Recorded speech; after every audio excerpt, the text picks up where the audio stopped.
नमस्कार, मी प्रसन्न जोशी. आपण पाहताय पुढारी न्यूजवर धुरळा, आपला रोजचा चर्चेचा कार्यक्रम. कारण विषय रोजच्या रोज जेव्हा येत असतात त्यावेळी त्यावर चर्चेचा धुरळा तर उडतोच. आणि आताचा असा विषय ज्याला खाद्य पुरवलेला आहे विश्व हिंदू परिषदेचे नेते गोविंद शेंडे यांनी. काल त्यांनी असं विधान केलं ज्या विधानाचा आशय असा होता की हिंदूंची लोकसंख्या कमी होते आणि त्यामुळे हिंदू दाम्पत्यानं 2 मुलं 2 अपत्य तरी जन्माला घालावीत. आणि त्यांनी मग बाकीचे दाखले सुद्धा दिले की कोणत्याही प्रकारे कुटुंब नियोजन हे हिंदूंवरतीच कशाला आणि काय गरज आहे, अशी कोणतीही जबरदस्ती नाहीये. त्यामुळे तुम्ही 2 अपत्य जन्माला घालायला हवीत, कारण मग हिंदूंची लोकसंख्या आणि मग त्यामध्ये दडलेलं आणखी एक कारण म्हणजे मुसलमानांची वाढती लोकसंख्या आणि त्याही पलीकडे मग हिंदू कसे धोक्यात येतील आणि मग त्याही पलीकडे भारताचा कसा पाकिस्तान किंवा बांगलादेश होईल किंवा अफगाणिस्तान होईल, झालंच तर अल कायदा कसं येईल.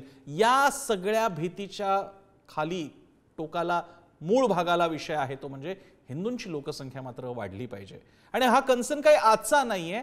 यापूर्वी अनेक लोकांनी, धीरेंद्र शास्त्री असतील, कोणी RSS विश्व हिंदू परिषदेशी निगडित, कोणी उत्तर भारतातले नेते असतील, भाजपशी निगडित नेते असतील, यांचे जर का तुम्ही फक्त हिंदू खतरे में असं जरी गुगलला सर्च केलं किंवा मेजॉरिटी पॉलिटिक्स इन इंडिया, मुस्लिम आणि हिंदू मुस्लिम पॉप्युलेशन इम्बॅलन्स इन इंडिया वगैरे, तर तुम्हाला असे अनेक बाईट्स दिसतील की ज्याच्यामध्ये प्रामुख्यानं हिंदुत्ववादी RSS, भाजप, विश्व हिंदू परिषद, बजरंग दल या लोकांचे तुम्हाला प्रतिक्रिया पाहायला मिळतील. तर भारतामधला हिंदू हा सदैव खतरेमय आहे, जिकडे भारतातला सर्वाधिक लोकसंख्या असलेला धर्म आहे.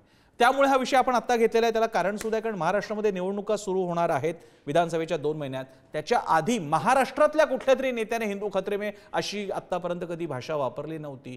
तर मग हे नॅरेटिव्ह काही वेगळं सेट होणार आहे का, आपल्याला चर्चा करावी लागेल. चर्चेसाठी सहभागी होणार आहेत आपल्यासोबत मोहनजी आहेत, जे संघ भाजप संघ राष्ट्रीय स्वयंसेवक संघाशी निगडित नेते आहेत, पदाधिकारी. याशिवाय तुषार दामगुडे हे सुद्धा हिंदुत्ववादी कार्यकर्ते आहेत, पुण्याहून आपल्यासोबत आलेले आहेत. विश्वंभर चौधरी सामाजिक कार्यकर्ते, त्यांचंही स्वागत. त्याशिवाय सक्षणा सलगर याही आपल्यासोबत येतात, ज्या राष्ट्रवादी काँग्रेस शरदचंद्र पवार गटाच्या महिला आघाडीच्या, युवा आघाडीच्या पदाधिकारी आहेत. सगळ्यांचं स्वागत. मी सगळ्यांकडे जाण्यापूर्वी पहिल्यांदा आपण नेमकं गोविंद शेंडे काय म्हणाले ते नीट ऐकूया. सरकारने कधीच नाही म्हटलं असं. सरकारचं नियम पहा, आधी काय होतं, 2 या 3 बच्चे बस, फिर आया हम 2 हमारे 2, फिर आया एक ही बच्चा शेर का अच्छा. ये नारा बना, लेकिन ये सरकार ने घोषणा इसकी नहीं की है ना. इसलिए हमारा लोगों से ये कहना है कि कम से कम 2 बच्चे हिंदुओं ने पैदा करने ही चाहिए. तेव्हा हा विषय त्यांनी मांडलेला आहे की हिंदूंना 2 किंवा अशा प्रकारे अपत्य असलीच पाहिजेत. मी मोहन सालेकरांपासून सुरुवात करतो आणि क्रमाक्रमाने सगळ्यांकडे जाईन. पहिल्यांदा मोहन सालेकरांकडे. सालेकरजी, तो एक प्रतिक्रियेचा बाईट होता, पण त्यांनीच तुमचं नाव सुचवल्यामुळे तुम्ही चर्चेत सहभागी होताय. काय नेमकी परिस्थिती आहे की एकतर बहुसंख्या भारतातली, त्यात गेली 10 वर्ष कट्टर हिंदुत्ववादी शासन भारतात सुद्धा आणि महाराष्ट्रात सुद्धा एक मवियाचा अपवाद सोडला तर तरी प्रॉब्लेम काय हिंदू लोकसंख्येचा? प्रसन्ना, याच्यामध्ये काही गोष्टी आपण समजून घेतल्या पाहिजेत. बरं, पहिली गोष्ट म्हणजे जगभर शास्त्रीय दृष्टिकोनातून एक गोष्ट मान्य केलेली आहे, त्याला म्हणतात रिप्लेसमेंट रेट. तो रिप्लेसमेंट रेट जगामध्ये 2.1 असावा, हे जगभरातल्या लोकांनी सायंटिफिकरित्या मान्य केलेले आहे. आता 2.1 हा रेट का त्यांनी सिद्ध केलेला आहे, तर आई वडील जर गेले तर किमान त्यांच्यानंतर ती परंपरा चालू राहण्यासाठी किमान 2 मुलं असली पाहिजेत. आणि ती 2.1 हा जर असेल तर 2.1 अशी मुलं होत नाहीत, मग ती 3 होतात. आणि म्हणून गोविंद शेंडेंनी जी मांडणी केलेली आहे ती त्या अर्थाने केलेली आहे. दुसरा त्यातला मुद्दा, जरा 1 मिनिट अधिक घेतो. दुसरा असा मुद्दा की गेल्या 75 वर्षाच्या अनुभवावरून आपण स्वातंत्र्य झाल्यानंतर आपण सगळीकडे बघितल्यावर असं लक्षात येतं की जिथे जिथे हिंदू घटा वहां देश बटा. बरं, आज केवळ हिंदुस्थानमध्ये नव्हे तर जगभरामध्ये, युरोपियन देशामध्ये असेल किंवा आपण लेबनॉनचं उदाहरण घेऊ शकू, आपण सिरियाचं उदाहरण घेऊ शकू, जॉर्डनचं उदाहरण घेऊ शकू, ज्या ठिकाणी एकेकाळी ख्रिश्चन धर्मीय बहुसंख्येने होते असे देश सुद्धा त्यांची लोकसंख्या कमी झाल्यामुळे त्या देशामधून ख्रिश्चनांचं अस्तित्व अत्यंत अल्प राहिलं. आपल्या देशामध्ये सुद्धा आपण बघितलेले आहे, एकेकाळी जगाच्या अनेक भागामध्ये ही भारतीय संस्कृती होती, पण लोकसंख्या कमी झाली ती 4 कारणामुळे कमी होते. तर ती लोकसंख्या कमी झाल्यामुळे आपण अल्पसंख्येत गेलो आणि आज आपल्या अस्तित्वासाठी आपल्याला संघर्ष करावा लागतोय. अस्तित्वाची लढाई आहे, आपलं अस्तित्व राहील की नाही. एक गोष्ट ज्याचा वारंवार आपण उल्लेख करता, एखादी प्रजाती जर नष्ट होत असेल, मग तो प्राणी असेल, पक्षी असेल, तर त्याच्याबद्दल आपण चिंता व्यक्त करतो. आपण सगळे जे सेक्युलरवादी असतो ते. पण हिंदूंबद्दल जेव्हा प्रश्न येतो त्यावेळेला आपण ते ट्विस्ट करून वेगळ्या पद्धतीने मांडणी करतो. आणि म्हणून जी गोविंद शेंडेंनी भूमिका मांडलेली आहे ती भूमिका स्पष्टपणे संपूर्ण हिंदू समाजाने स्वीकारली पाहिजे, असं माझं हिंदू समाजाला आवाहन आहे. बरं, एक थोडक्यात आणि एक कार्यक्रमाची सुरुवात करून देण्यासाठी आपण चांगली ओपनिंग करून दिलेली आहे. मी आता विश्वंभर चौधरींकडे जाईन आणि त्यानंतर तुषार दामगोडेंकडे येईन. विश्वंभर चौधरीजी, तुम्ही या मूळ मांडणीला तर उत्तर द्याच, पण मला या टायमिंगमध्ये जास्त इंटरेस्ट आहे. आतापर्यंत विहिंप, संघ, भाजप याचा कोणताही नेता, महाराष्ट्रातला नेता कधी लोकसंख्या हिंदूंची वाढली पाहिजे, इम्बॅलन्स कसं आहे पॉप्युलेशन, हे सगळं उत्तर पट्ट्यातून वक्तव्य यायची. महाराष्ट्रामध्ये 2 महिन्यांवर निवडणुका आल्या असताना कोणीतरी विहिंपचे पदाधिकारी एवढं महत्त्वाचं विधान करतात, याच्यामध्ये तुम्हाला नॅरेटिव्ह सेटिंग वाटतंय काही? हे अशा प्रकारचे युक्तिवाद आणि अशा नॅरेटिव्ह हे कायम सेट होत असतं. अगदी फेसबुकवर जर तुम्ही पाहिलं तरी ते होत असतं आणि ते कायम दिसत असते किंवा 85% असलेले हिंदू कसे अल्पमतात आहेत वगैरे वगैरे, हे नेहमीच आहे. पण आता मुद्दा काय असं ना की आता ही सगळी चर्चा जी चालली आहे, म्हणजे काही त्यांनी दावे केले, मी त्यांना ओळखत नाही, जे कोणी बोलले काही असं फार परिचित नाव नाहीये. आणि अशा प्रकारे संघ परिवाराचं खासियत वेगवेगळ्या तोंडाने 10 तोंडाने बोलत असतात. मुद्दा असा आहे की कोणत्या आकडेवारीच्या नुसार आपण हे बोलतोय, हा मुद्दा आहे. बरोबर.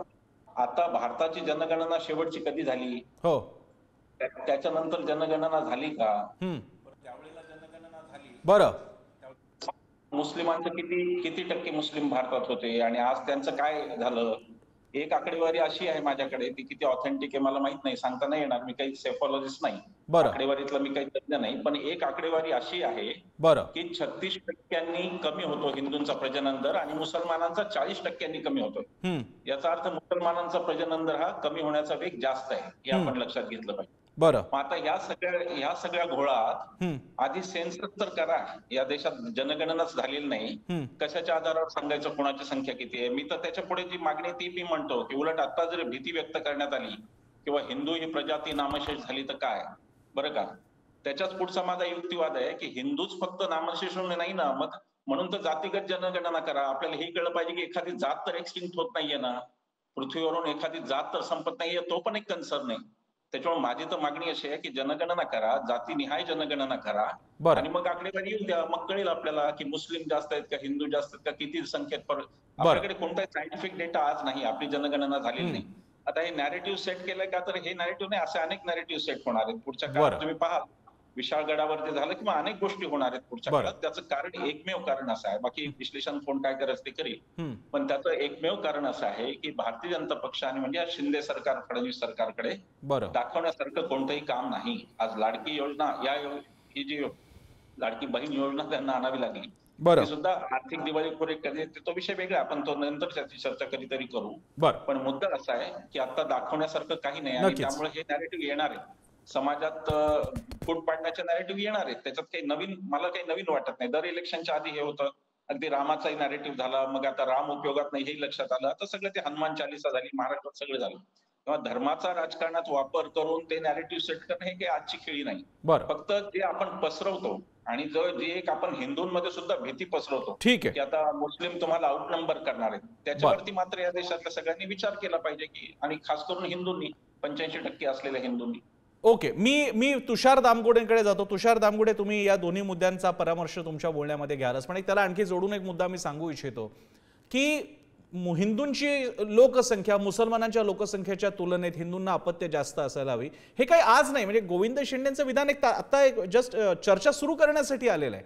किमान पत्रकारितेच्या माझ्या 20 वर्षांमध्ये मी अनेकदा ऐकलेलं आहे. काँग्रेसच्या काळात तर ऐकलंच, त्यावेळी तर ते अधिक आक्रमकपणे मांडलं जायचं की कशा प्रकारे काँग्रेस याला सगळ्याला एक प्रकारे इनिशिएट करताय, प्रमोट करताय, किंवा मुसलमानांच्या पॉप्युलेशनच्या बाबतीत काँग्रेस कसा उदासीन आहे आणि भारत शेवटी सगळा कसा मुस्लिम बहुल देश होणार आहे. पण आता 10 वर्ष हिंदुत्ववादी शासन आहे, पॉप्युलेशनचे आकडे आपल्या समोर आहेत, ते 2021 ते आले नाही, ते गोष्ट सोडून द्या. मग दरवेळी हे पुन्हा मुलं जन्माला घाला 2 घाला. तरी त्यांनी शेंडेंनी किमान हम दो हमारे दो सांगितलेलं आहे. बाकीच्यांचे आकडे जर का हिंदुत्ववाद्यांचे काहींचे आकडे काढले तर किमान अख्खं गोकुळच तयार झालं पाहिजे इथपर्यंत सुद्धा आहे. काय म्हणणं आहे तुमचं?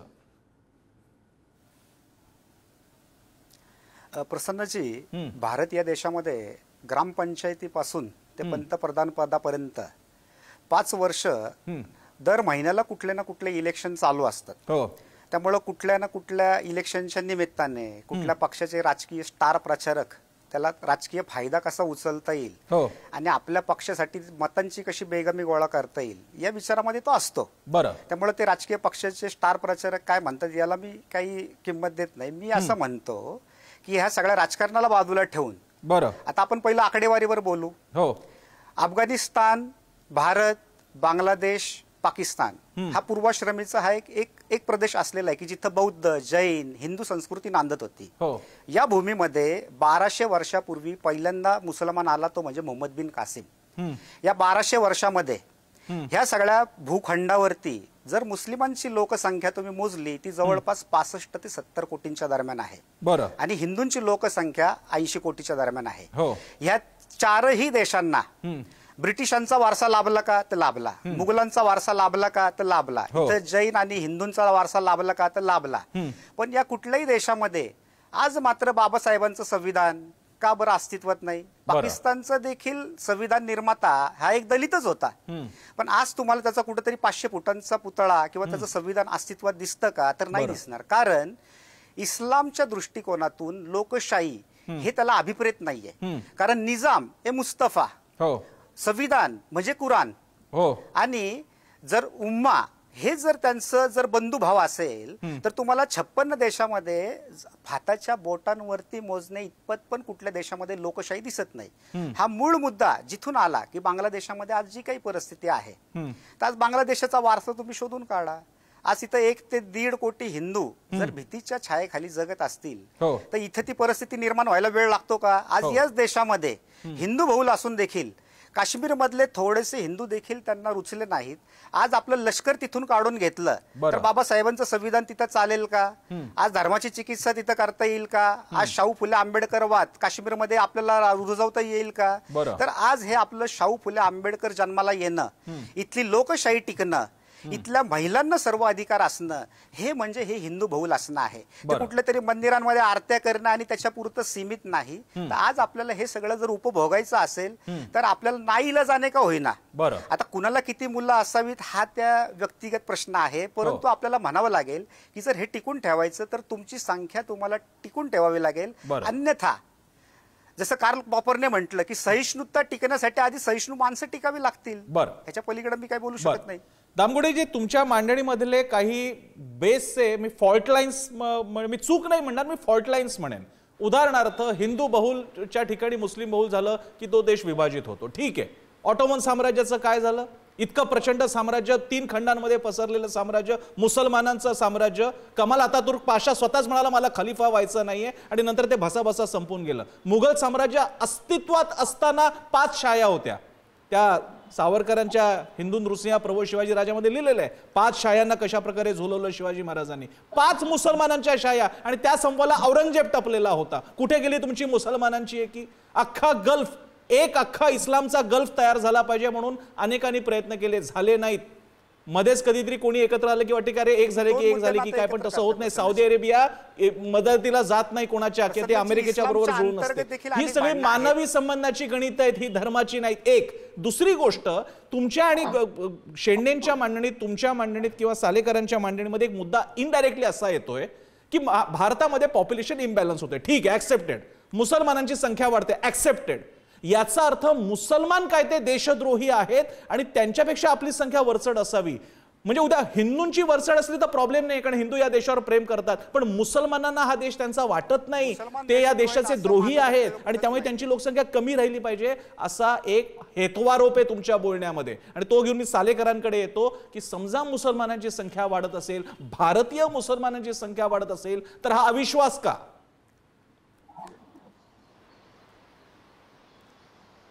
बोला सालेकरजी, तुमच्याकडे आलोय मी. प्रसन्ना बोला बोला. आता बांगलादेशचं उदाहरण आपल्या सगळ्यांसमोर आहे. बांगलादेशमधले हिंदू बांगलादेशचे नागरिक नव्हते का? बांगलादेशमध्ये जे आंदोलन झालं ते आरक्षणाच्या मुद्द्यावरून, त्याच्याशी तिथल्या हिंदूंचा, तिथल्या मंदिरांचा, तिथल्या स्मशानाचा काहीही संबंध नव्हता. पण तरी सुद्धा ही जी जिहादी मानसिकता आहे, या जिहादी मानसिकतेचा केवळ भारतालाच नव्हे तर जगातल्या अनेक देशांना धोका आहे. आणि म्हणून आज इंग्लंडमध्ये काय चाललंय, इंग्लंडमध्ये लोक का त्रस्त आहेत, युरोपच्या अनेक देशांमध्ये काय चाललंय, तर ही जी मानसिकता आहे त्याला आमचा विरोध आहे. त्यांनी 5 वेळा नमाज पडल्याला आमचा विरोध नाहीये, कारण मुळातच हिंदू संस्कृती ही दुरितांचे तिमिर जावो, विश्व स्वधर्म सूर्ये पाहो, जो जे वांछिल तो ते लाहो, प्राणी जात, संपूर्ण प्राणीमात्राच्या कल्याणाचा विचार करणारी हिंदू संस्कृती आहे. आणि मानवतेच्या कल्याणासाठी ही संस्कृती, हिंदू धर्म टिकला पाहिजे आणि त्यासाठी त्यांची लोकसंख्या टिकली पाहिजे. आणि म्हणून विश्व हिंदू परिषदेचं स्पष्ट म्हणणं आहे, हिंदूंनी बांगलादेशच्या घटना बघितल्यानंतर तरी जागं झालं पाहिजे आणि आपल्या अस्तित्वासाठी, आपल्या पुढच्या पिढ्यांसाठी त्यांनी लोकसंख्या आपली वाढवण्यासाठी प्रयत्नपूर्वक काही पावलं उचलली पाहिजे. प्रयत्नपूर्वक पावलं म्हणजे एकच पाऊल असू शकतं की लग्न करून, कारण पुन्हा विश्व Hindu Parishad I am sure ती लिव्हिंगला मान्यता देत नाही, त्यामुळे लग्न करून अपत्य निर्माण करणं किंवा मग IVF किंवा बाकीचं तंत्रज्ञान असेल तर हा एकमेव पर्याय तुम्ही सांगू पाहताय. दुसरा एक पर्याय आहे जो तुम्ही कदाचित उघडपणे बोलणार नाही, तो दुसरा पर्याय म्हणजे जो तुमच्या मनात नसावा अशी माझी अपेक्षा आहे, की म्हणजे यादवीमध्ये सरळ सरळ दुसऱ्या धर्माला तुमच्या शक्तीच्या बळावर कमी करणं, पण ते तुमच्या मनात नसेल याची मला खात्री आहे. मी विश्वंभर चौधरींकडे जातो. विश्वंभरजी, काय सांगाल, त्यांच्या मनात काही काळज्या आहेत, हिंदू असतील तर देशाचं भलं होईल, मुसलमानांचं काय होतं ते पश्चिम बांगलादेशमध्ये बघितलेलं आहे, काय सांगाल तुम्ही? बांगलादेशामध्ये जे हिंदूंवर जे काही अत्याचार होत आहेत त्याच्यावर मी परवा पोस्ट केली आणि मी म्हणलं की जर गरज पडली तर, आणि खरोखर गरज वाटती असं सरकारने असेसमेंट करावी आणि सरकारला वाटलं तर कारवाई करावी. हिंदू वाचवण्याचं काम जर मोदी सरकार करणार नसेल तर कोणतं सरकार करणार आहे ना दुसरं जगात. त्यामुळे ते त्यांनी सरकारला विचारावं. ते पत्रकार परिषदा घेऊन मुलं वाढवा लोकांना काय सांगतात तेच मला खरं कळत नाही. खरं म्हणजे आता ते लव्ह जिहादचं काहीतरी चाललं होतं, मग आता उलट लव्ह जिहाद सुरू करायला पाहिजे. हिंदूंमध्ये मुलींचं प्रमाण कमी आहे, राजस्थानमध्ये तर फारच कमी आहे. मग मुस्लिम मुली चालणार आहेत का ते विचारा. म्हणजे हिंदू लव्ह जिहाद सुरू होऊन जाऊ दे, काय फरक पडतो. म्हणजे मला असं म्हणायचं आहे की एकाच्यावर एक भूमिका आणि एकाच्यावर दुसरी अशी तुम्हाला कशी घेता येईल. हे मुळात हे पत्रकार परिषदा घेऊन लोकांना प्रोत्साहन का देतात, मुलं वाढवा तेच कळत नाही. यांनी सरकारला सांगायचं, सरकारने एक साधा कायदा आणायचा की 3ऱ्या मुलाच्या पुढचा सगळ्या शिक्षणाचा खर्च फ्री होईल. कायदा आणा ना. लोकसंख्या इतकी वाढू द्या की मरून जाऊ द्या, हा देश डुबूनच जाऊ द्या लोकसंख्येत. दुसरा काय पर्याय? जर तुम्हाला आताची लोकसंख्या हँडल होत नाही याचा तरी ते विचार करतात का? शहरातल्या इन्फ्रास्ट्रक्चरचा काही विचार त्यांच्यामध्ये आहे का? खेड्यातल्या इन्फ्रास्ट्रक्चरचा आहे का? लोकसंख्येच्या प्रमाणात जज किती आहेत भारतात, लोकसंख्येच्या प्रमाणात शिक्षक याचा तरी विचार करा. आधी मोदींना ते सांगा ना, ते सांगा आणि ते नंतर आपण हिंदूंची वाढवत राहू. म्हणजे हास्यास्पद गोष्ट अशासाठी आहे की जगभरामध्ये कुठेही आपल्या धर्मातल्या लोकांचा जन्मदर वाढवा असं नाही. मुस्लिमांच्या मध्ये जर असेल तर त्याला एक मला ते म्हणजे मी त्यांना सगळ्यांना माहिती मी सेक्युलर आहे म्हणून, ओपनली सेक्युलर ही काही शिवी नाही, वी आर सेक्युलर. मला त्यांना हे म्हणायचं की एक साधा कायदा पार्लमेंटमध्ये आणा की कोणालाही 3रा मुलगा झाला तर त्याचा कोणताही खर्च सरकार त्याचं वजा का नाही आणत आहेत मोदी 10 वर्षात. मुस्लिम लोकसंख्या भयानक वेगाने वाढती वगैरे, तुमचं थेरीज तुमच्या चालतात की तुमच्या आकडेवारीच्या विरोधात आहे, त्यात काही सायंटिफिक आकडेवारी नाही. मला असं म्हणायचं की हे हिंदुत्ववादी इकडे तिकडे पत्रकार परिषदा आणि फेसबुक आणि ट्विटरपेक्षा हे असं मोदी सरकारकडे जाऊन का बसत नाहीत आणि का म्हणत नाहीत की या देशात लोकसंख्येचा विस्फोट होत आहे, हिंदू असून किंवा मुसलमान. समान नागरिक कायदा आणा ना, आम्ही स्वागत. मी तर वाट पाहतोय, तो कधीच येत नाहीये समान नागरिक कायदा. मी तर वाट पाहतोय त्याची. काय झालं माहित नाही, 10 वर्षाचे ढोल वाजले नंतर नुसतेच कायदे आता वक्फचा अमुक तमुक करा, पण समान नागरिक कायदा कधी आणणार? ठीक आहे, मी विचारतो. माझ्याकडे शेवटची 2-3 मिनिटं ती मी दोघांना डिस्ट्रीब्यूट करतो. मी तुषार दामकोडेंकडे जातो. दामकोडेजी, तुम्ही आधीच्या काही वक्तव्यावर बोलायचं असेल तर बोलाच, पण माझा एक प्रश्न सुद्धा आहे. आपण आकडेवारीवरती बोलूया. खरंच जर का समजा असेल काय बाबा असेल तुमचं कन्सर्न की मुसलमानांची संख्या वाढते, मग 2021चा सेन्ससचा डेटा प्रसिद्ध करा ना. तुम्ही जो आकडेवारी सांगताय ती इकॉनॉमिक ॲडवायझर टू PM आहेत, त्यांनी केलेल्या सर्वेच्या अंतर्गत आणि प्यू रिसर्च जो अमेरिकेमधला आहे त्यांनी दिलेले काही आकडेवारी, असे काही ज्याला आपण म्हणून ब्लर इन्फॉर्मेशन आहे जी कन्फर्म नाहीये सेन्ससद्वारे, त्या डेटावर आधारित आकडेवारीचा चाललेला विषय. सेन्ससचा आकडा येऊ द्या आपल्याकडे, मग कळेल आपल्याला सगळ्यांचीच वाढते का कमी होते का फक्त मुसलमानांची वाढते. प्रसन्नजी, या डिबेटचा वापर मी कुठल्या राजकीय पक्षाचा प्रचार प्रसार करण्यासाठी मी करणार नाहीये. या देशामध्ये एक व्यक्ती होता ज्या पक्षाचा प्रचार आजकालचे काही स्टार प्रचारक करतात की ज्याने या इथल्या मुसलमानांना पकडून त्यांची काय म्हणतात त्याला नसबंदी वगैरे केली होती. आता त्याच्या मागचं कारण त्या पक्षालाच माहिती आणि त्याच्या प्रचारकांनाच माहिती.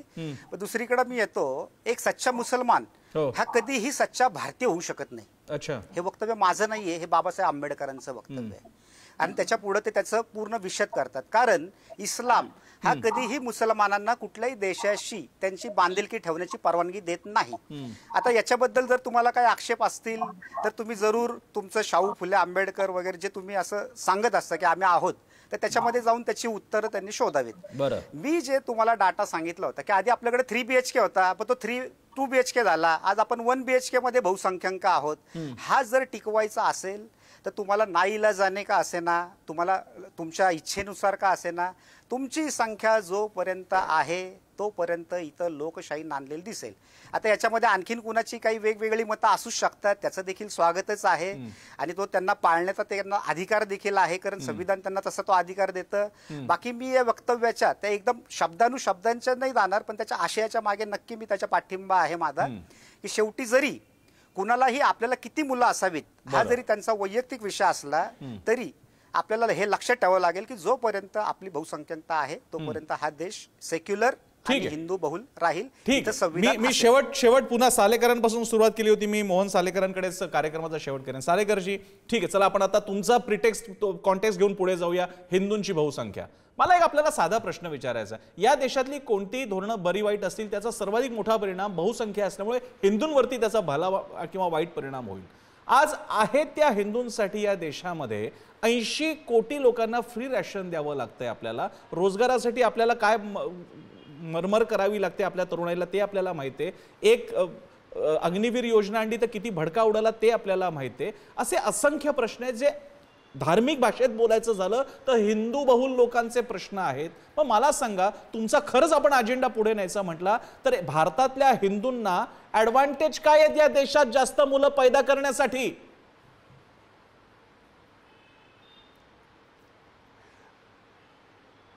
ज्या वेळेला प्रसन्ना जीवन मरणाचा संघर्ष होत असतो त्यासाठी पहिली धडपड ही जगण्यासाठी केली पाहिजे, अस्तित्वासाठी केली पाहिजे. बरं. आणि म्हणून या सगळ्या समस्या ज्या आहेत त्या 75 वर्षापूर्वी पण होत्या आणि आताही आहेत.